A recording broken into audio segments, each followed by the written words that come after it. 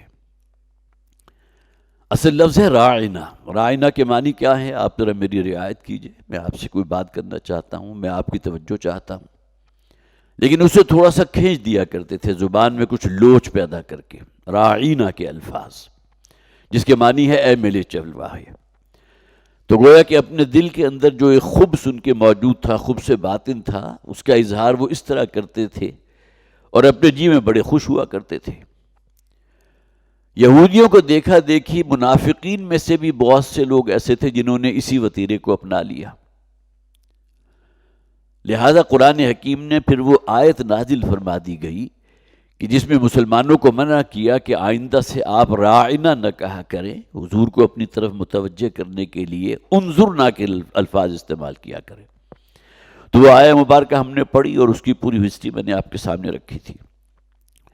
پھر دوسری بات جو ہم نے پڑھی تھی کہ مسلمانوں کو منع کیا گیا، ام تريدون ان تسألوا رسولکم کما سئل موسیٰ من قبل، اے مسلمانوں کیا تم بھی وہی چاہتے ہو جو وتیرہ بنی اسرائیل کا تھا حضرت موسیٰ علیہ السلام کے ساتھ، کہ سوال در سوال کر کر کے معاملے کو الجھا دینا؟ جیسا کہ میں نے عرض کیا تھا کہ سوال خالصتاً سمجھنے کے لیے بھی ہوتا ہے، معاملے کو سلجھانے کے لیے بھی ہوتا ہے اور الجھانے کے لیے بھی ہوتا ہے۔ تو مسلمانوں کو منع کر دیا گیا کہ یہ دین کے معاملے میں اس سوال پر سوال کرنا جو ہے یہ روش اللہ کو پسند نہیں ہے۔ اور اس کے بعد پھر ذکر یہ تھا کہ اہل کتاب تو یہ چاہتے ہیں، وَدَّ كَثِيرٌ مِّنْ أَهْلِ الْكِتَابِ لَوْ يَرُدُّوكُمْ بَعْدَ إِيمَانِكُمْ كُفَّارًا، اہل کتاب میں سے اکثریت ان لوگوں کی ہے جو اے مسلمانوں تمہارے بارے میں یہ چاہتے ہیں تمہیں تمہارے آبائی دین کی طرف لوٹا دیں۔ حَسَدًا مِّنْ عِنْدِ أَنفُسِهِمْ، یہ اصل میں حسد ہے، حاسدانہ جذبات ہیں جو ان کے اندر موجود ہیں۔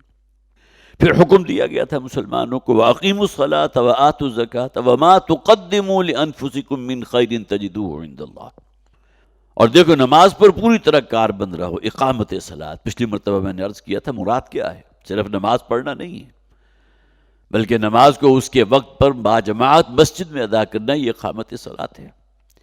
ایک نماز کا ظاہر بھی ہے جس میں آپ قبلہ رو کھڑے ہوئے ہیں، آپ کے کپڑے پاک ہیں، جو جگہ آپ نے نماز کے لیے منتخب کی ہے وہ پاک ہے، اور پھر جو ہے آپ نے کہہ کے تکبیر تحریمہ ہاتھ باندھ لیے، پھر رکوع میں گئے ہیں، پھر سجدہ کیا ہے۔ ایک نماز کا باطن بھی ہے جس میں تواضع ہے، انکساری ہے، خشیت ہے اللہ کی۔ والذین هم فی صلاتہم خاشعون، سورہ مومنون کے جو شروع میں کہا گیا، وہ لوگ جو اپنی نمازوں میں خشوع اختیار کرتے ہیں۔ وَأَقِیمُوا الصَّلَاةَ وَآتُوا الزَّکَاةَ وَمَا تُقَدِّمُوا لِأَنفُسِکُم مِّن خَیْرٍ تَجِدُوهُ عِندَ اللَّهِ، اور دیکھو جو بھی تم نیک عمل کرو گے، نیکی کا عمل کرماؤ گے، تو اس اجر کو اللہ کے ہاں محفوظ پاؤ گے۔ یہ آیت اگرچہ ہم نے پچھلی مرتبہ پڑھ لی تھی، لیکن دو روایات جو میں نے خاص طور پر نوٹ کی تھی، دونوں ہی مسلم شریف کی روایات ہیں۔ ایک روایت کے راوی ہیں حضرت حکیم ابن حزام رضی اللہ تعالیٰ عنہ، اور دوسری روایت وہ ہے جس کے راوی حضرت عروہ ہیں، عروہ بن زبیر۔ حضرت حکیم ابن حزام کہتے ہیں رضی اللہ تعالیٰ عنہ کہ انہوں نے حضور سے سوال کیا تھا کہ اے نبی صلی اللہ علیہ وسلم، ہم نے جاہلیت میں، دور جاہلیت میں جو نیک اعمال کیے تھے، کیا اس کا اجر بھی اللہ کے ہاں ہمارے لیے محفوظ ہوگا؟ تو حضور نے فرمایا تھا یقیناً محفوظ ہوگا۔ گویا کہ دور جاہلیت میں کیے گئے بد اعمال، فسق و فجور، بغاوت اور سرکشی، وہ تو اللہ تعالیٰ معاف فرما دے گا۔ اسلام قبول کرو گے، کلمہ شہادت اپنی زبان سے ادا کرو گے، اللہ تعالیٰ پچھلے تمام گناہوں کو معاف فرما دے گا۔ اور اس پر مزید جو فرمایا گیا کہ جو نیکیاں تم نے کمائی ہوں گی اس دور میں، تو اللہ تعالیٰ کے ہاں اس کا اجر بھی تم محفوظ پاؤ گے۔ اسی طرح حضرت عروہ ابن زبیر رضی اللہ تعالیٰ عنہ، ان سے روایت ایک موجود ہے مسلم شریف میں کہ انہوں نے حضور کی خدمت میں حاضر ہو کر عرض کیا کہ حضور میں نے دور جاہلیت میں کئی غلاموں کو بھی آزاد کیا، صدقات اور خیرات کرتا رہا، اسی طرح جو حاجی آتے تھے ان کے قیام و طعام کا بندوبست کرنا، ان کی خدمت کرنا، یہ بھی میرا شعار رہا، یہ دور جاہلیت کی بات ہے، ابھی تک اسلام قبول نہیں کیا تھا.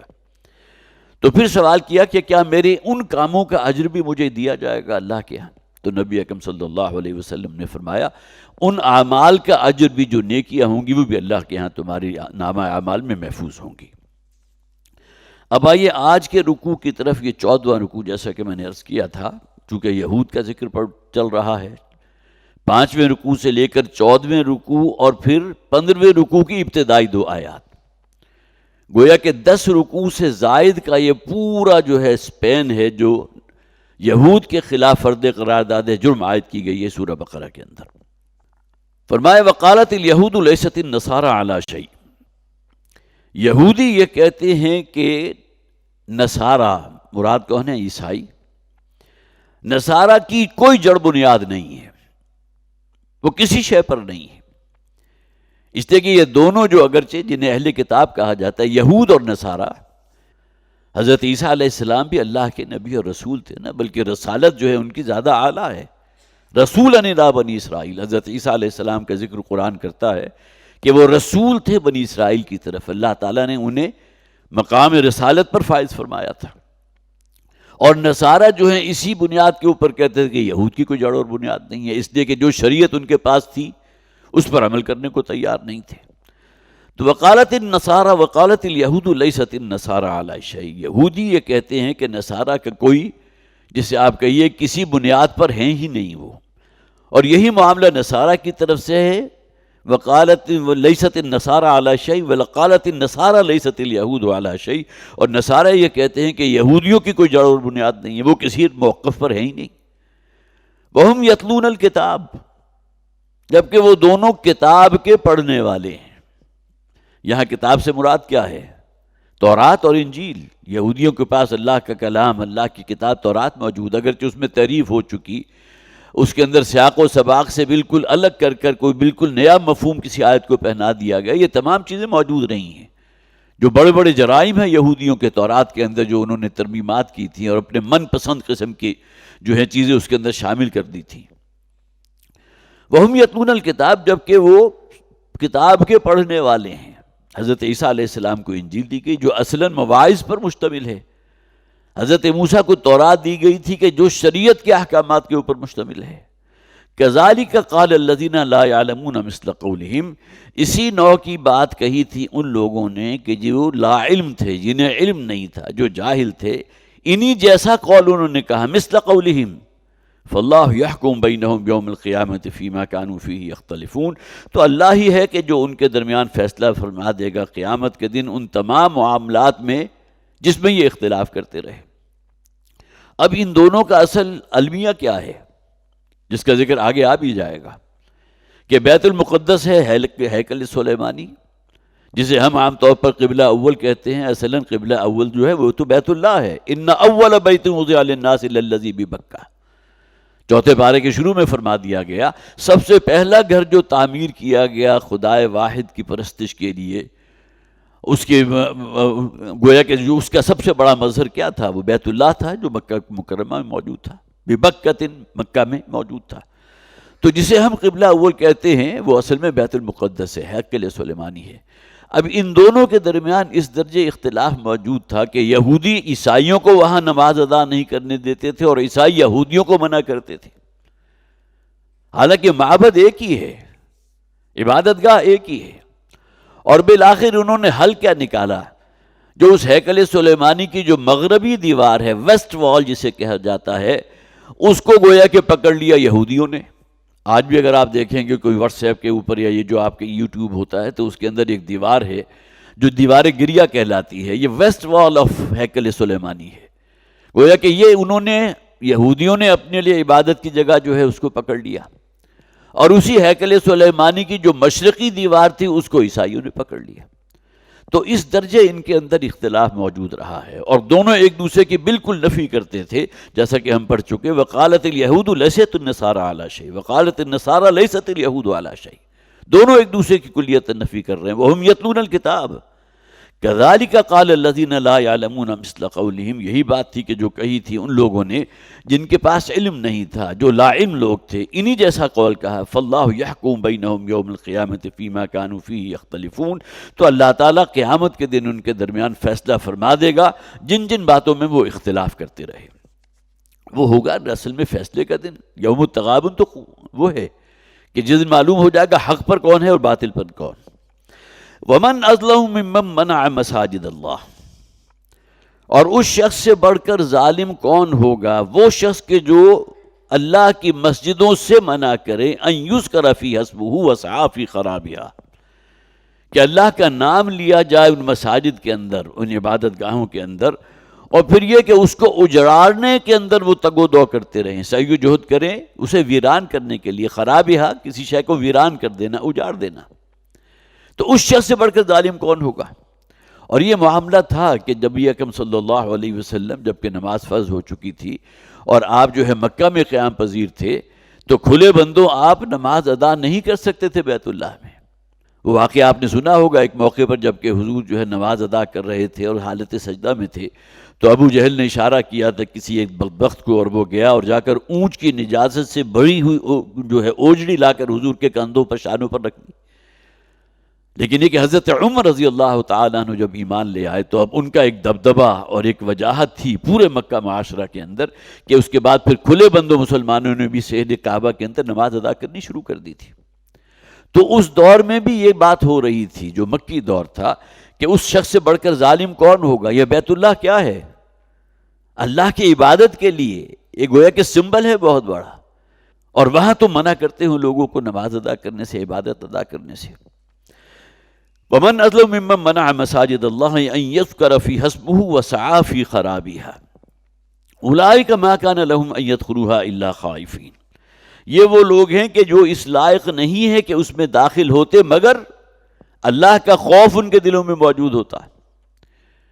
اور ان کا طرز عمل کیا ہے کہ یہ مسلمانوں کو وہ اس درجے نچنت ہو چکے ہیں، یہ مشرکین مکہ کی طرف اشارہ ہے، اور یہی معاملہ جیسا کہ میں نے عرض کیا پاسٹ میں ہو چکا تھا کہ بیت المقدس کے اندر نماز ادا کرنے کی، عبادت کرنے کی اجازت نہ یہودی کسی عیسائی کو دیتے تھے، نہ عیسائی یہودیوں کو دیتے تھے، اور اسی بنیاد کے اندر ان پر جو ہے ان کے اندر جو ہے خون ریزی بھی ہوا کرتی تھی، ایک دوسرے کے خلاف جو ہے بڑی چڑھائیاں کیا کرتے تھے۔ اور بالآخر جیسا کہ میں نے عرض کیا ایک دیوار کو جو ہے یہودیوں نے، مغربی دیوار ویسٹ وال کو اپنا قبلہ بنا لیا، اور اسی ہیکل کی جو مشرقی دیوار تھی اس کو عیسائیوں نے اپنا قبلہ بنا لیا۔ تو یہ لوگ تو اس لائق نہیں تھے کہ اس میں داخل ہوتے، الا خائفین، مگر یہ کہ ان کے اندر ڈر اور خوف ہونا چاہیے تھا اللہ کا۔ بیت اللہ جو اللہ تعالیٰ نے تعمیر کرائے حضرت ابراہیم علیہ السلام کے ہاتھوں، جس کی دیواریں اٹھوائی تھی، جس کا ذکر جو ہے اگلی ہی رکوع کے اندر ہم پڑھ لیں گے، وَإِذْ يَرْفَعُ إِبْرَاهِيمُ الْقَوَاعِدَ مِنَ الْبَيْتِ وَإِسْمَاعِيلُ، اور یاد کرو اس وقت کو جب کہ ابراہیم اور اسماعیل دونوں مل کر بیت اللہ کی دیواروں کو بلند کر رہے، تعمیر نو ہو رہی ہے بیت اللہ کی، بنیادیں موجود تھی۔ حضرت آدم علیہ السلام جو ہے آخر ان کے لیے بھی تو ایک گھر تھا نا، اول بیت وضع للناس، جو لوگوں کے لیے سب سے پہلا گھر تعمیر کیا وہ حضرت آدم، اور ان کی نسل بھی تو اس دور میں موجود تھی نا، یہ گھر موجود تھا، اور اس کی بنیادوں کی نشاندہی اللہ تعالیٰ نے وحی کے ذریعے حضرت ابراہیم علیہ السلام کو بتا دیا تھا، اور حضرت ابراہیم نے پھر ان بنیادوں کے اوپر دیواریں تعمیر کی ہیں۔ لہم فی الدنیا خزی ولہم فی الآخرۃ عذاب عظیم، یہ وہ لوگ ہیں کہ جن کے لیے اس دنیا میں بھی بہت ہی ذلت اور رسوائی کا معاملہ ہے، ذلیل و خوار ہوں گے، اور آخرت میں بہت بڑا عذاب جو ہے ان کا منتظر ہوگا، آخرت میں بہت بڑے عذاب میں ڈالے جائیں گے۔ دیکھیں یہاں جو ذکر آیا ممن منع مساجد اللہ، سورہ حج وہ بھی مکی صورت ہے، وہاں ذکر کیا گیا سورہ حج آیت نمبر 24 میں، ان الذین کفروا ویصدون عن سبیل اللہ والمسجد الحرام، یقیناً وہ لوگ جنہوں نے خود بھی کفر کیا اور لوگوں کو اللہ کے رستے سے روکنے والے ہیں، یہ مشرکین مکہ۔ اس سورہ حج جو ہے وہ مکی صورت ہے، اور اس دور کا نقشہ قرآن کھینچ رہا ہے۔ وہ لوگ جنہوں نے خود کفر کیا اور لوگوں کو بھی روکتے رہے، اگرچہ بہت قلیل تعداد میں وہ لوگ ہوں گے جو نبی اکرم صلی اللہ علیہ وسلم پر ایمان لے آئے تھے، لیکن اکثریت جو ہے، حضور نے جب ہجرت فرمائی ہے تو آپ پر ایمان لانے والوں کی تعداد 200، 250، 300 سے زائد نہیں تھی، حالانکہ چند ہزار نفوس ہوں گے اس وقت بھی کہ جو مکہ میں موجود تھے، مکہ میں آباد تھے، وہاں کے رہائشی تھے. تو ان الذین کفروا ویصدون عن سبیل اللہ والمسجد الحرام، اور روکتے ہیں لوگوں کو مسجد حرام سے. ومن اظلم ممن منع مساجد اللہ وللہ المشرق والمغرب، اور اللہ ہی کے لیے ہے مشرق اور مغرب. فَإِنَّمَا تُوَلُّوا فَثَمَّ وَجْهُ اللَّهِ، تو جس طرف کا بھی تم رخ کرو گے، جس طرف بھی منہ پھیرو گے، تو وہی رخ ہے اللہ کا. اصل میں یہاں سے تمہید باندھی جا رہی ہے تحویل قبلہ کی.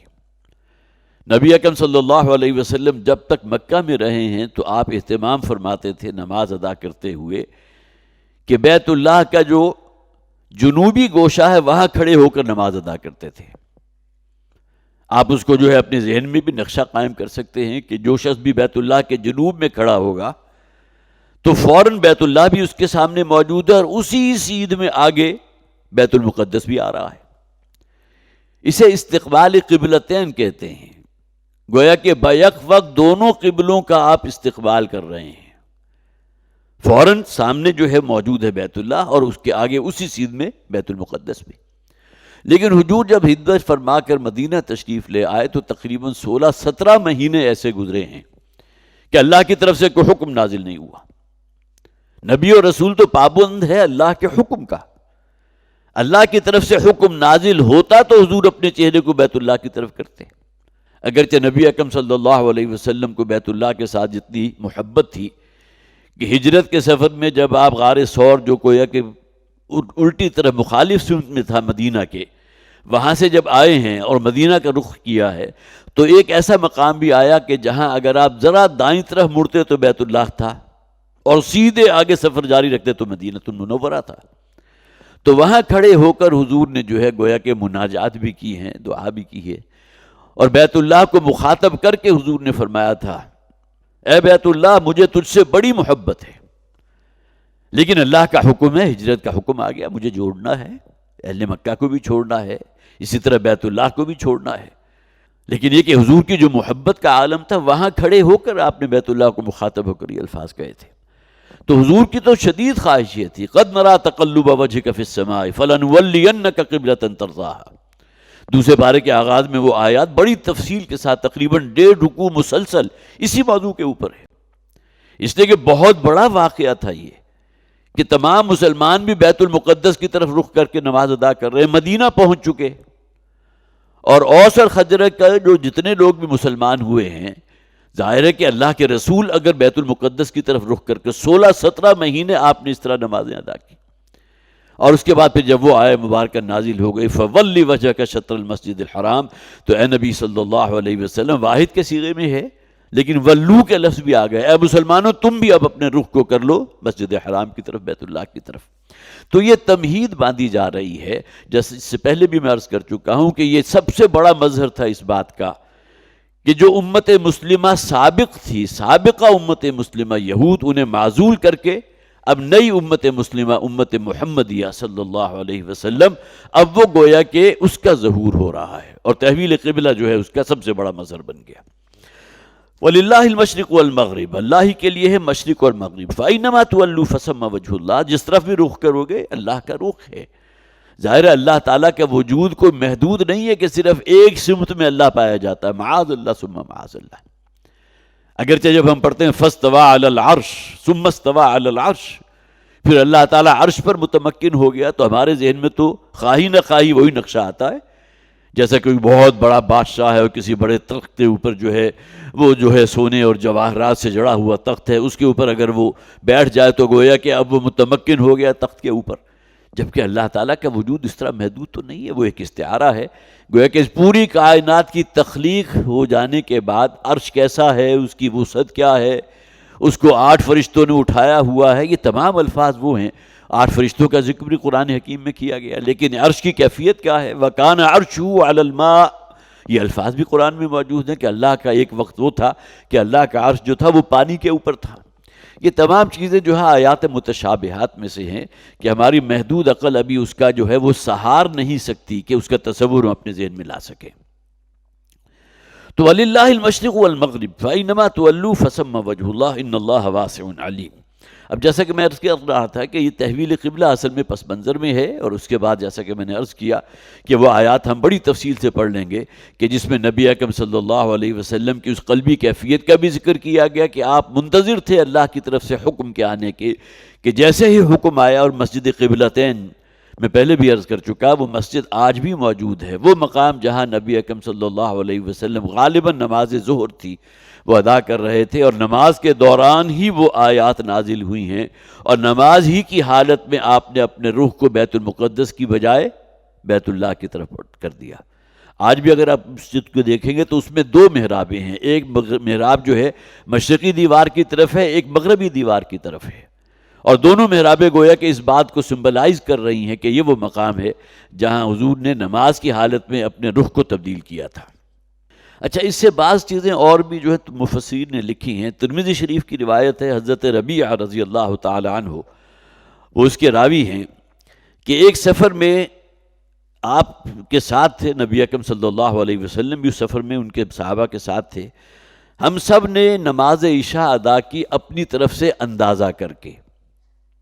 اب ظاہر ہے کہ اندھیرا ہے، سورج ڈوب رہا ہو یا سورج جو ہے کچھ ڈوبنے کے قریب ہو تو کوئی اندازہ ہو جاتا کہ ہماری سمت ہے کیا، اور رات کا اندھیرا ہے، ایک سفر بھی ہے، اور سفر میں جو ہے نبی اکرم صلی اللہ علیہ وسلم کی معیت میں جو ہے بہت سے صحابہ بھی ہیں، تو نماز عشاء جو ہے وہ ادا کی ایک سمت کا اندازہ کر کے۔ اب صبح جب سورج طلوع ہوا تو معلوم ہوا کہ ہم نے بالکل غلط سمت میں نماز ادا کی۔ ظاہر ہے سورج کے طلوع ہونے کے بعد پتہ چل گیا نا کہ ہماری صحیح کریکشن ہے کیا، قبلہ کس طرف ہے۔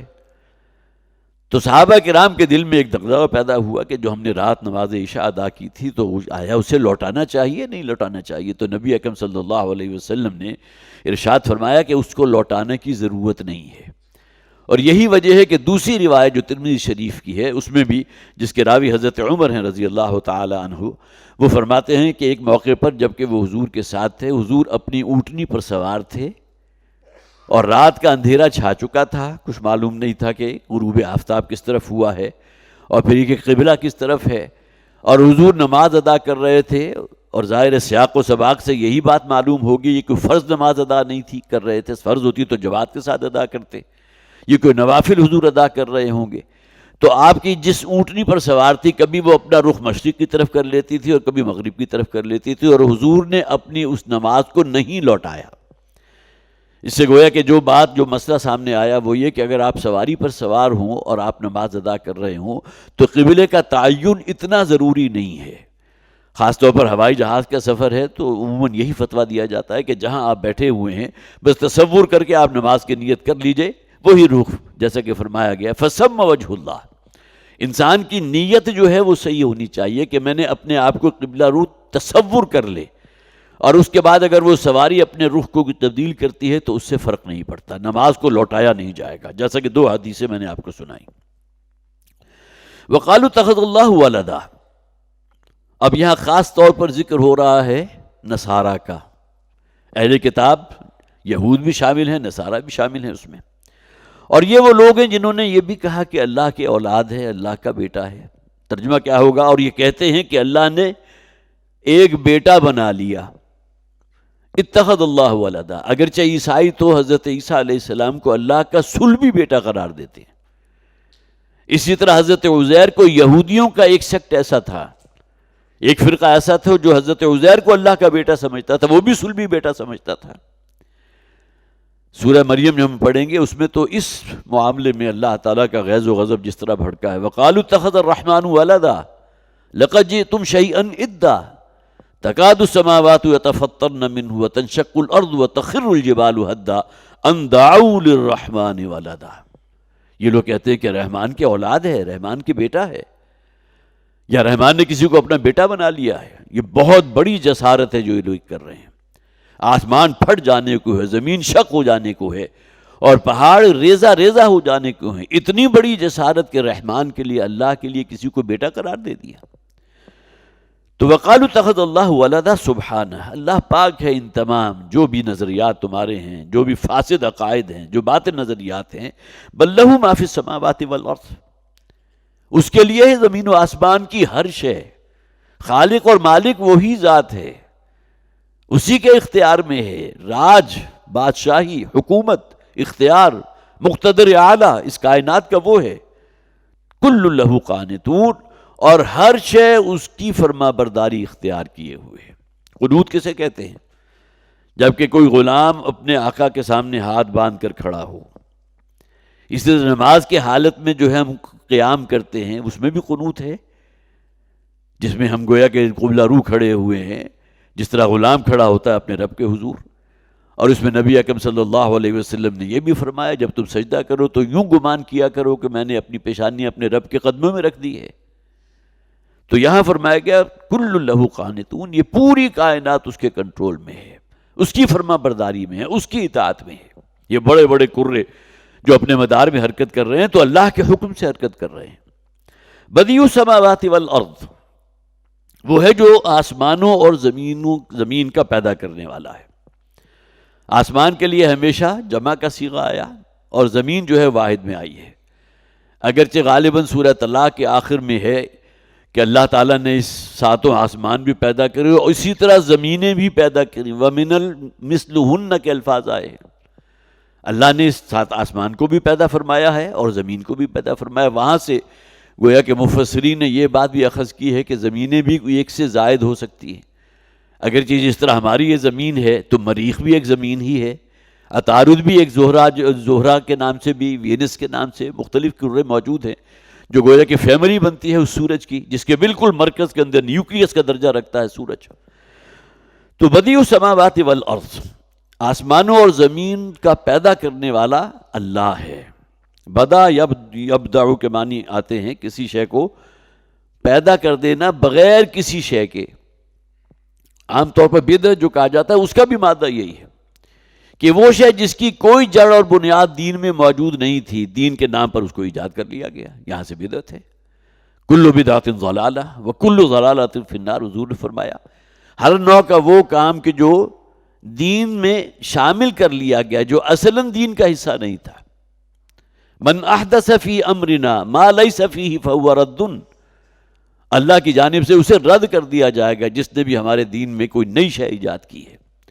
لیکن یہ کہ بہرحال یہ مادہ آتا ہے کسی شے کو پیدا کرنا. ایک ہوتا ہے تخلیق کہ لکڑی ہے اس سے آپ نے میز بنا لی، کہ مٹی گارا ہے اس سے کسی عمارت کی آپ نے تخلیق کر لی. لیکن ایک ہے ابداع، کریشن ایکس نہیلو، کسی میٹیریل کے بغیر کوئی شے وجود میں لے آنا، کسی شے کو پیدا کر دینا. یہ ہے بدیع السماوات والارض. یہ نہیں ہے کہ کہیں بہت بڑی کوانٹٹی کے اندر جو ہے کوئی مادہ موجود تھا جسے جمع کر اللہ تعالیٰ نے بڑے بڑے کرے، یہ سورج اور یہ زمین اور یہ مریخ اور یہ پلوٹو اور عطارد یہ تمام بنا دیا. ایسا نہیں ہے. اس لیے کہ آگے آ بھی جائے گا کہ جب اللہ تعالیٰ کسی شے کا ارادہ فرما لیتے ہیں فَإِنَّمَا يَقُولُ لَهُ كُن فَيَكُونُ، تو اللہ تعالیٰ محض کہتے ہیں کن ہو جا، فیکون، اور وہ شے ہو جاتی ہے. تو بدیع السماوات والارض وہی ہے کہ جو زمین و آسمان کا پیدا کرنے والا ہے بغیر کسی میٹیریل کے. یہ کریشن ایکس نہیلو ہے. اللہ تعالیٰ کے اذن کن کے نتیجے میں جو ہے کائنات وجود میں آ گئی. یہ الگ بات ہے کہ قرآن حکیم اس بات کا بھی ذکر کرتا ہے اللہ تعالیٰ نے اس کائنات کو 6 مختلف مرحلوں میں پیدا کیا. فی 6 ایام، یوم کی جمع ایام ہے جس کا ترجمہ عام طور پر یہی کیا جاتا ہے. 6 دنوں میں اللہ تعالیٰ نے اس کائنات کو زمین اور آسمان بنائے. لیکن یہ تمام چیزیں جیسا کہ میں نے عرض کیا ان باتوں میں سے ہیں جس کے بارے میں ہم ابھی پوری طرح علم حاصل نہیں کرتے کہ وہ 6 ایام کون سے تھے اور ایک ایک دن کتنا طویل تھا. اور پہلے 2 دنوں میں اگرچہ قرآن میں اس کی بھی کسی درجے میں وضاحت ہے کہ پہلے 2 دنوں میں اللہ تعالیٰ نے کیا بنایا، پھر 4 دنوں کے اندر کن چیزوں کی تخلیق ہوئی ہے اور کل مل کر جو ہے یہ 6 دن ہو گئے. لیکن بہرحال یہاں اسی واحد چیز کو استعمال کیا گیا جو قرآن حکیم میں بہت جگہ استعمال ہوا. خلق السماوات والارض فی 6 ایام، ان آسمانوں اور زمین کو اللہ تعالیٰ نے 6 دنوں میں پیدا فرمایا. وَإِذَا قَضَىٰ أَمْرًا فَإِنَّمَا يَقُولُ لَهُ كُن فَيَكُونُ، اور جو وہ کسی کام کا فیصلہ کر دیتا ہے. قضا یقضی، فیصلہ کر دینا، ارادہ کرنا. جب وہ کسی شے کا فیصلہ کر دیتا ہے، ارادہ کر دیتا ہے، فَإِنَّمَا يَقُولُ لَهُ كُن فَيَكُونُ، تو صرف یہ ہے کہ وہ کہتا ہے کن ہو جا، پس وہ ہو جاتی ہے. وَقَالَ الَّذِينَ لَا يَعْلَمُونَ لَوْلَا يُكَلِّمُنَا اللَّهُ أَوْ تَأْتِينَا آیَةٌ، اور کہتے ہیں وہ لوگ، یا کہا ان لوگوں نے کہ جن کے پاس علم نہیں ہے، جیسا کہ میں نے عرض بھی کیا تھا، ناواقف لوگ، لا علم لوگ کیا کہتے ہیں؟ لولا یکلمنا اللہ، کیوں نہیں ایسا ہوتا کہ اللہ تعالی ہم سے بھی کلام کرتا؟ حضرت موسیٰ علیہ السلام سے اللہ نے کلام کیا تھا نا. تو یہ مشرکین مکہ جو تھے ان کے بہت سے مطالبے جو ہیں قرآن حکیم میں اس کا ذکر کیا گیا. سورہ بنی اسرائیل کی آیت نمبر 90 سے 94 تک یہ 5 آیات ہیں جن میں ان کی طرف سے 8 مطالبے جو انہوں نے کیے تھے اس کا ذکر موجود ہے.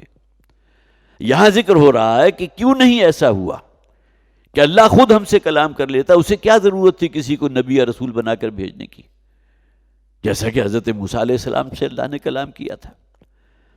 او تاتینا آیا، یا یہ کہ وہ اللہ ہمیں کوئی بہت بڑی نشانی اور کوئی ایسی، جیسا کہ حضرت موسیٰ کو عصا دیا گیا تھا جو اژدہے کی شکل میں تبدیل ہو جاتا تھا، حضرت عیسیٰ علیہ السلام کو وہ حسی معجزات میں جو سب سے ٹاپ پر ہیں، حضرت عیسیٰ علیہ السلام کو اللہ تعالیٰ نے وہ معجزات عطا فرمائے. تو اے نبی صلی اللہ علیہ وسلم، گویا کہ مشرکین مکہ کی طرف سے جو مطالبات کیے گئے، سورہ بنی اسرائیل وہ سورت بھی چونکہ مکی ہے اور ان میں ان مطالبات کا ذکر موجود ہے، میں چاہتا ہوں کہ وہ آیات میں آپ کو پڑھ کر سنا دوں. وَقَالُوا لَن نُؤْمِنَ لَكَ حَتَّى تَفْجُرَ لَنَا مِنَ الْأَرْضِ يَنبُوعًا. یہ مشرکین کہتے یہ ہیں کہ اے نبی صلی اللہ علیہ وسلم، مکی صورت ہے، حضور سے مخاطب ہو کر کہتے تھے کہ ہم تو آپ پر ایمان نہیں لائیں گے جب تک کہ آپ اس مکہ کی جو سنگلاخ اور پتھریلی زمین ہے اس میں ہمارے لیے ایک چشمہ برآمد نہ کر دیں. زمزم تو موجود تھا نا، زمزم کا جو بھی سورس ہوگا، مکہ کے رہنے والوں کی تعداد کتنی تھی، تو کہیں اور کوئی چشمہ جو ہے وہ پانی کا نکل آئے، اگر آپ ہمیں یہ کام کر کے دکھا دے تو ہم آپ پر ایمان لے آئیں گے. اور آگے فرمایا یہ پہلا معجزہ یہ تھا، او تکون لک جنۃ من نخیل وعنب، یا یہ کہ آپ کے لیے اسی مکہ کی سرزمین جو ہے پتھریلی سنگلاخ زمین، اس میں جو ہے اللہ تعالیٰ ایک، اللہ کا نام تو میں لے رہا ہوں، آپ یہ کام ہمیں کر کے دکھا دیں کہ یہ کھجوروں اور انگوروں کی بیلوں سے بھرا ہوا باغ جو ہے آپ کے لیے پیدا ہو جائے.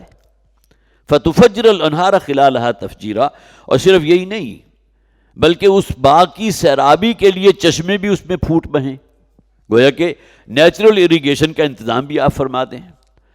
او تسقط السماء کما زعمت علینا کسفا، یا یہ کہ جو آپ بار بار ہمیں کہتے ہیں کہ آسمان سے جو ہے عذاب نازل ہوگا، آسمان کا کوئی ٹکڑا تم پر گرا دیا جائے گا، تو ٹھیک ہے اس عذاب کو ویلکم کرنے کو تیار ہیں، آسمان کا کوئی ٹکڑا ہمارے اوپر گرا دیجئے. یہ بھی ان کی طرف سے مطالبہ تھا. مطالبہ نمبر 4، پہلے 3 ہم پڑھ چکے. او تاتیہ باللہ والملائکۃ قبیلا، یا یہ کہ اللہ اور فرشتے ہمارے سامنے حاضر ہو جائیں، ہم دیکھیں اپنی آنکھوں سے کہ اللہ بھی آ رہا ہے، ان کے پیچھے جو ہے فرشتوں کی فوج بھی چلی آ رہی ہے.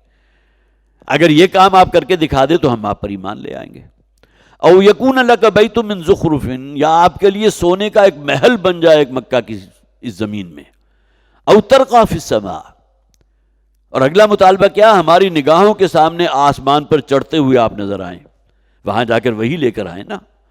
وَلَن نُؤْمِنَ لِرُقِيِّكَ، اور ہم آپ کے آسمان کی طرف چڑھنے پر بھی ایمان نہیں لائیں گے جب تک کہ حَتَّى تُنَزِّلَ عَلَيْنَا كِتَابًا نَقْرَؤُهُ، جب تک کہ آپ نہ اتار لائیں ایک ایسی کتاب کہ جس کو ہم خود پڑھ سکیں.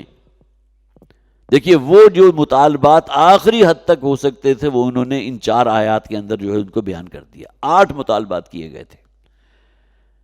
وہ مکی صورت تھی، وہاں ان کے بعین ہی ان مطالبات کا ذکر قرآن نے کر دیا. یہ مدنی صورت ہے، لہٰذا اس کو صرف یہ کہا گیا کہ ہم تو آپ پر ایمان نہیں لائیں گے. لولا یکلمنا اللہ وتاتینا آیا، کہ کیوں نہیں ایسا ہوتا کہ اللہ تعالیٰ خود ہم سے کلام کرتا، یا یہ کہ وہ بڑے بڑے معجزات دکھا دیتا ہے جیسے کہ مطالبہ کیا تھا مشرکین مکہ نے. کذالک قال الذین من قبلہم مثل قولہم، یہی وہ بات تھی کہ جو ان سے پہلے قومیں ہو گزری ہیں، اسی نوع کی بات کہی تھی ان لوگوں جو ان سے پہلے ہو گزرے. حضرت صالح علیہ السلام قوم سمود کی طرف بھیجے گئے جو عاد ثانیہ کہلاتی ہے. قوم عاد کے بعد قوم سمود ہے. حضرت صالح علیہ السلام ان کی طرف بھیجے گئے تھے اور قوم نے مطالبہ کر دیا تھا کہ ہم تو آپ پر ایمان نہیں لائیں گے جب تک کہ ہماری نگاہوں کے سامنے یہ چٹان شق ہو اور اس میں سے ایک گامبن اونٹنی برآمد ہو اور وہ ہماری نگاہوں کے سامنے بچہ بھی جنے. اللہ تعالیٰ نے ان کے اس مطالبے کو بھی پورا فرما دیا، لیکن قوم ایمان نہیں لائی اور بہت ہی بڑے عذاب کے اندر پھر وہ قوم مبتلا کی گئی. اب یہ تمام باتیں جو ان کی طرف سے آ رہی ہیں اس کو ریفرنس دیا جا رہا ہے تو انہیں یہی لوگ تھے نا وہ کہ جنہوں نے پہلے بھی مطالبے کیے تھے معجزات کے، مثل قولہم، اسی قسم کی باتیں انہوں نے بھی کی تھی.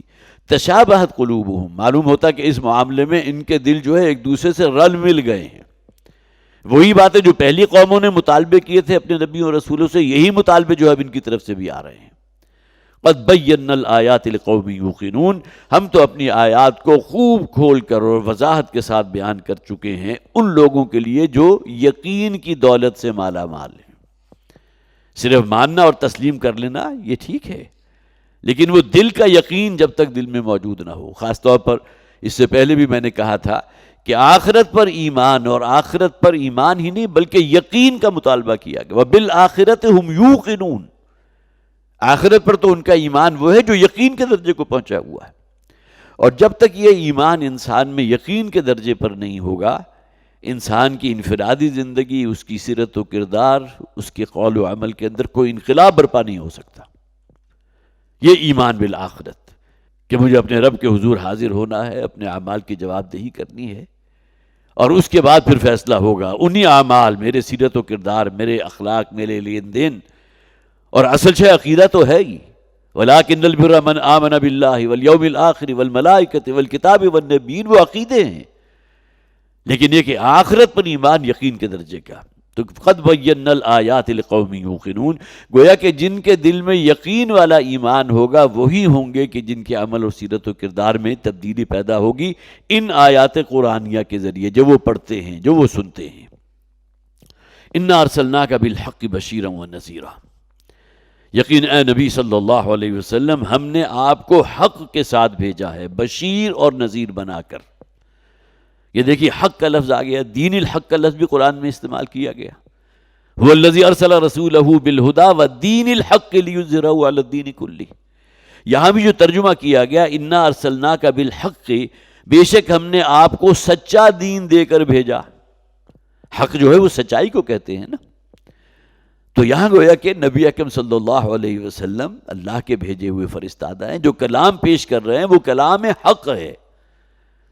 وہ جو مناجات ہیں نبی اکرم صلی اللہ علیہ وسلم کہ جس میں فرمایا گیا جنت بھی حق ہے، جہنم بھی حق ہے، قرآن بھی حق ہے، محمد بھی حق ہیں، اسی طرح تمام انبیاء بھی حق ہیں. یہ تمام چیزیں سب سے بڑی حقیقتیں، اگرچہ حقائق وہ ہیں خاص طور پر جنت اور جہنم، فرشتے، اللہ اور یہ تمام چیزیں جو ہمارے حواس خمسہ کے اس کے پہنچ میں نہیں ہے. اسی وجہ سے عام طور پر جو کہا جاتا ہے کہ اصل تو ایمان بالغیب ہے، یؤمنون بالغیب. ہم پردے میں ہیں، اس پردے میں رہتے ہوئے اللہ کو بھی مانو، جنت اور جہنم پر یقین رکھو، اور عالم آخرت جواب دہی ہوگی اس کو بھی تسلیم کرو. انا ارسلناک بالحق بشیرا ونذیرا، اے نبی صلی اللہ علیہ وسلم ہم نے آپ کو حق دے کر بھیجا ہے، حق کے ساتھ بھیجا ہے. آپ رسول برحق ہیں، بشیرا ونذیرا، خوشخبری دینے والے بھی اور خبردار کرنے والے بھی، ڈر سنانے والے بھی. اور اس کو بعد میں بیان کر دیا گیا خوشخبری دینے والے کن کے لیے؟ جو اللہ کی فرما برداری اختیار کرنے والے ہیں، اپنی زندگیوں کو ایمان اور شریعت کے سانچے میں ڈھالنے والے ہیں، دل میں اللہ کا خوف اور تقوی موجود ہے. ان کے لیے حضور مبشر ہیں، یہ قرآن مبشر ہیں. قرآن بھی تو خوشخبری دے رہا ہے نا. اور اس میں خاص طور پر وہ آیات جہاں خوشخبریوں کی نوید سنائی جا رہی ہو تو انسان کے دل سے یہ صدا اٹھنی چاہیے، اللہم ربنا اجعلنا منہم، اے پروردگار ہمیں ان لوگوں میں شامل فرما دے. اور یہ نبی اکرم صلی اللہ علیہ وسلم کا معمول بھی تھا. اور پھر یہ کہ اس میں بہت سی روایات ہمیں مل جائیں گی، اگلی آیت میں ان کا ذکر بھی آ جائے گا. تو انا ارسلناک بالحق بشیرا ونذیرا ولا تسأل عن اصحاب الجحیم. اور اے نبی صلی اللہ علیہ وسلم آپ سے کوئی سوال یا جواب دہی نہیں لی جائے گی ان لوگوں کے بارے میں جو آج جہنم میں ڈالے گئے ہیں، جن کے بارے میں فیصلہ ہو چکا وہ اہل جہنم میں. اصل شے کیا ہے کہ نبی اکرم صلی اللہ علیہ وسلم نے دعوت کو پہنچانے کا حق ادا کر دیا یا نہیں کیا؟ حجۃ الوداع کے موقع پر آپ نے تقریباً 1.25 لاکھ کا مجمع موجود تھا، ان سب سے گواہی لے لی. کیا کہ میں نے حق تبلیغ، حق دعوت ادا کر دیا؟ سب نے گواہی دی اس بات کی کہ انا، ہم اس بات پر گواہی دے رہے ہیں، انا نشہد انک قد بلغت وادیت ونصحت. حق نصیحت بھی ادا کر دیا، حق واعظ بھی ادا کر دیا، حق تبلیغ، حق دعوت، ہر شے آپ نے ادا کر دی. اللہم اشہد، اے پروردگار تو بھی گواہ رہے۔ تو یہ شہادت نبی اکرم صلی اللہ علیہ وسلم نے اس دنیا سے لے کر یہاں سے رخصت ہوئے ہیں۔ تو آپ سے ان لوگوں کے بارے میں سوال نہیں ہوگا کہ انہوں نے دین کو کیوں نہیں قبول کیا۔ ابو طالب کون تھے؟ حضور کے سگے چچا تھے، لیکن اس دنیا سے گئے ہیں تو ایمان سے محروم گئے ہیں۔ اور نبی اکرم صلی اللہ علیہ وسلم کے قلب مبارک میں اگر سب سے بڑھ کر کسی شخص کے بارے میں خواہش پیدا ہو سکتی تھی یا ہوئی ہوگی، وہ ابو طالب ہیں۔ یہی وجہ کہ وہ روایات موجود ہیں کہ جب ان کے اوپر جو ہے بالکل سکرات موت جو ہے وہ معلوم ہوتا تھا، بستر مرگ پر پڑے ہوئے ہیں، اس موقع پر بھی حضور گئے ہیں اور جا کر ابو طالب سے کہا کہ آپ میرے کان میں بھی اگر کلمہ شہادت ادا کر دیں گے تو اللہ کے ہاں جا کر میں گواہی دے دوں گا کہ مرنے سے قبل انہوں نے اسلام قبول کر لیا تھا۔ تو لیکن یہ کہ بہرحال ان لوگوں کے بارے میں اے نبی صلی اللہ علیہ وسلم آپ جواب دہ نہیں ہیں۔ وَلَا تُسْأَلُ عَنْ أَصْحَابِ الْجَحِيمِ۔ اب وہ مکہ کے رہنے والے ہوں، یہاں یہودی علماء خاص طور پر جو خوب جانتے تھے کہ محمد صلی اللہ علیہ وسلم وہی رسول ہیں جن کی خوشخبری ہماری تورات میں موجود ہے، اس کے باوجود ایمان نہیں لائے۔ تو آپ کا اس کے اندر کوئی دوش نہیں ہے، آپ کے اوپر کوئی الزام نہیں ہے، کوئی ملامت آپ کے لیے نہیں، آپ سے کوئی سوال نہیں کیا جائے گا ان اصحاب الجحیم کے بارے میں، جہنم میں جانے والوں کے بارے میں۔ جحیم اصل میں کہتے ہیں گڑھے کو، وہ گڑھا کہ جو بہت گہرا بھی ہو اور اس میں آگ بھڑک رہی ہو۔ اصحاب الجحیم جہنم کا گڑھا کہ جو آگ سے بھرا ہوا ہے۔ وَلَن تَرْضَىٰ عَنْكَ الْيَهُودُ وَلَا النَّصَارَىٰ حَتَّىٰ تَتَّبِعَ مِلَّتَهُمْ۔ اور اے نبی صلی اللہ علیہ وسلم، یہ یہود و نصارہ ان میں سے کوئی بھی آپ سے راضی نہیں ہوگا جب تک کہ آپ ان کے دین کی پیروی نہ کر لیں۔ یہودی یہ کہتے تھے کہ موسیٰ تھے اللہ کے رسول، تورات موجود ہے، اگرچہ تورات میں بہت تحریف کر چکے، لیکن آج آپ ان کے سامنے جھک جائیں، ان کی بات مان لیں۔ اگرچہ حضرت موسیٰ علیہ السلام کیوں کہیں ایسا تو نہیں ہوا کہ ان کی رسالت سے انکار کیا گیا ہو۔ مسلمان کون ہے جو حضرت موسیٰ کو مانتا ہے، حضرت عیسیٰ کو مانتا ہے، ان تمام انبیاء اور رسول کو مانتا ہے، اور آخری رسول محمد رسول اللہ صلی اللہ علیہ وسلم کو وہی ایمان رکھتا ہے، جو سب کو مانتا ہے سوائے حضور کے۔ حضرت عیسیٰ کو بھی مانتے ہیں، عیسائی حضرت موسیٰ کو بھی مانتے تھے۔ حضرت موسیٰ کی جو قوم تھی یہودی، انہوں نے حضرت عیسیٰ علیہ السلام کا انکار کیا تھا، اپنے تئیں سولی پر چڑھا کر دم لیا۔ لیکن یہ کہ بہرحال آپ سے ان لوگوں کے بارے میں نہ سوال کیا جائے گا، اور یہ تو ہرگز آپ سے راضی نہیں ہوں گے۔ وَلَن تَرْضَىٰ عَنْكَ الْيَهُودُ وَلَا النَّصَارَىٰ، لام اور نون کا مادہ اگر مضارع کے ساتھ آ جائے تو اس میں بہت تاکید ہے، ہرگز یہ آپ سے راضی نہیں ہوں گے جب تک کہ اے نبی صلی اللہ علیہ وسلم آپ ان کے دین کا اتباع نہ کریں، ان کی باتوں کو تسلیم نہ کریں۔ قُلْ إِنَّ هُدَى اللَّهِ هُوَ الْهُدَىٰ، اے نبی کہہ دیجئے اصل ہدایت اللہ کی طرف سے جو ہدایت دی گئی ہے وہ وہی ہے جو سیدھی راستہ ہے۔ الہدا، وہ قرآن حکیم ہے، بالہدا ودین الحق۔ ہم نے بھیجا اپنے بندے کو محمد صلی اللہ علیہ وسلم، هو الذی ارسل رسولہ بالہدا ودین الحق، یہ قرآن حکیم الہدا دے کر اور مکمل نظام زندگی دے کر تاکہ تمام ادیان باطلہ کے اوپر ان کو غالب کر دیں۔ قل ان ہدی اللہ هو الہدا، یقیناً جو اللہ کی دی ہوئی ہدایت ہے، جو اللہ کی ہدایت ہے وہی الہدا ہے۔ وَلَئِنِ اتَّبَعْتَ أَهْوَاءَهُمْ بَعْدَ الَّذِي جَاءَكَ مِنَ الْعِلْمِ، اور اے نبی صلی اللہ علیہ وسلم اگر بفرض محال آپ نے بات مان لی یا اتباع کر لی ان کی خواہشات نفس کی، یہ تو چاہتے ہیں کہ آپ ہم میں شامل ہو جائے، یا مشرکین مکہ چاہتے تھے کہ آپ اسی بت پرستی والے دین کو اختیار کر لیں، اور اگر کہیں ان کے پریشر میں آ کر آپ ان کی طرف کچھ مائل بھی ہو گئے، من بعد الذی جاءک من العلم، اس کے بعد کہ آپ کے پاس العلم، یہ قرآن کا علم آ چکا تھا، ما لک من اللہ من ولی ولا نصیر، اگر کہیں بفرض محال ایسا ہو گیا تو آگے اس کا نتیجہ کیا نکلے گا کہ اللہ کے سوا کوئی آپ کو بچانے والا نہیں ہوگا، نہ کوئی آپ کا ولی ہوگا، پشت پناہ ہوگا، اور نہ ہی کوئی آپ کا مددگار ہوگا۔ اصل میں یہاں سنایا جا رہا ہے مشرکین مکہ کو بھی اور یہود و نصارہ کو بھی جو موجود تھے اس وقت، کہ اگر کہیں آپ پریشر میں آ کر ان کسی بات کو آپ نے اگر تسلیم کر لیا، ان کے قائل ہو گئے، اور آپ نے کسی ذرہ برابر بھی کوئی اگر تبدیلی کر دی تو پھر اللہ کی پکڑ سے آپ کو بچانے والا کوئی نہیں ہوگا۔ الذین آتیناہم الکتاب یتلونہ حق تلاوتہ، یقیناً وہ لوگ کہ جنہیں ہم نے کتاب عطا کی تھی اور وہ اس کی تلاوت کرتے ہیں جیسا کہ تلاوت کا حق ہے، اولئک یؤمنون بہ، یہ وہ لوگ ہیں کہ جو حقیقتاً ایمان رکھتے ہیں اس پر، ومن یکفر بہ فاولئک هم الخاسرون، اور جو شخص بھی انکار کرے گا اس کتاب کا، اللہ کے اس قرآن کا، توحید کا، تو یہی وہ لوگ ہیں جو خسارہ پانے والوں میں سے ہیں۔ یہ آخری آیت جو ہے بہت جامع آیت ہے، اس پر انشاءاللہ اگلی مرتبہ بھی گفتگو ہوگی۔ اللہ تعالی ہمیں قرآن حکیم کی سمجھ اور اس پر عمل کرنے کی توفیق عطا فرمائے۔